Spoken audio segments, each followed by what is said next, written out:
ప్రేక్షకులందరికీ నమస్కారం. 2024 సంవత్సరం ఆగస్టు 25వ తేదీ నుండి ఆగస్టు 31వ తేదీ వరకు గల వారఫలాల్లో వృశ్చిక రాశి వారికి ఎలా ఉండబోతుంది, అలాగే ఈ రాశి వారు చేయాల్సిన పరిహారాలు ఏమిటో ఈ వీడియోలో తెలుసుకుందాం. పూర్తి వివరాల్ని తెలుసుకోబోయే ముందు మీరు ఏమైనా సమస్యలతో బాధపడుతుంటే వాటి పరిష్కారం కోసం మీరు స్క్రీన్ మీద కనిపిస్తున్న మా గురువు గారి నెంబర్ కి కాల్ చేసి మీ సమస్యలకి తగిన పరిష్కారం పొందండి. ఖచ్చితంగా మీ సమస్య పరిష్కారం అవుతుంది. అలాగే మీరు ఇప్పటి వరకు మా ఛానల్ ని సబ్స్క్రైబ్ చేసుకోకపోతే వెంటనే సబ్స్క్రైబ్ చేసుకోండి.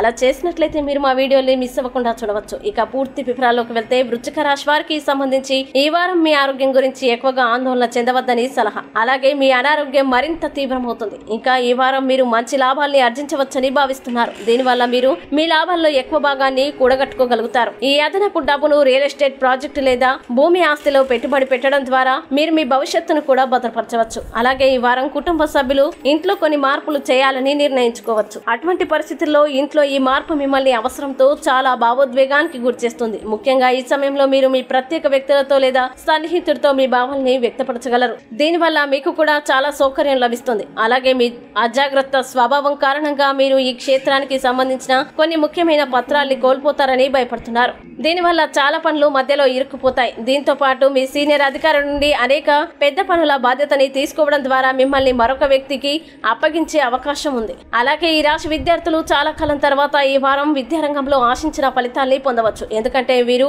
కొన్ని అదనపు కృషితో వారాన్ని ప్రారంభించిన వారం చివరి నాటికి మీరు చాలా పవిత్రమైన మరియు అనుకూలమైన ఫలితాల్ని పొందగలుగుతారు. కాబట్టి ప్రతికూల ఆలోచనలకి దూరంగా ఉండండి. మంచి సమయాల కోసం వేచి ఉండండి మరియు మీ కృషిని కొనసాగించండి. ముఖ్యంగా బృహస్పతి 7వ ఇంట్లో ఉండడం వల్ల ఈ వారం మీరు మంచి లాభాల్ని ఆర్జించాలని భావిస్తున్నారు. దీని కారణంగా మీరు మీ లాభాల్లో ఎక్కువ భాగాన్ని కూడగట్టుకోగలుగుతారు. చాలా వరకు ప్రతి విషయంలో జాగ్రత్తగా ఉండాలని సలహా. ఇక వృశ్చిక రాశి వారు ఈ వారం చేయాల్సిన పరిహారాన్ని గనక చూసినట్లయితే ఈ రాశి వారు ప్రతిరోజు 27 సార్లు ఓం భౌమాయ నమః అని జపించండి. మంచి శుభ ఫలితాల్ని పొందుతారు. అలాగే ఈ వారం వృశ్చిక రాశి వారికి అనుకూల తేదీలు గనక చూసినట్లయితే వీరికి 26వ తేదీ చాలా మంచి రోజు. ఈ తేదీలో ఏ పని ప్రారంభించినా సరే మంచిది. ఈ వీడియో మీకు నచ్చినట్లయితే లైక్ చేయండి మరియు ఈ వీడియోని మీ సోషల్ మీడియా అకౌంట్ల ద్వారా అందరికీ షేర్ చేయండి. అలాగే మీరు ఏదైనా సమస్యలతో బాధపడుతున్నట్లయితే వాటి పరిష్కారం కోసం ఒక్కసారి గురువు గారి నెంబర్ కి కాల్ చేసి మీ సమస్యలకి తగిన పరిష్కారం పొందండి. ఖచ్చితంగా మీ సమస్య పరిష్కారం అవుతుంది. ఇంకా మీరు అనుకున్నటువంటి అన్ని పనుల్లో అంతా మంచి జరగాలని కోరుకుంటూ సర్వే జన సుఖినో భవంతు.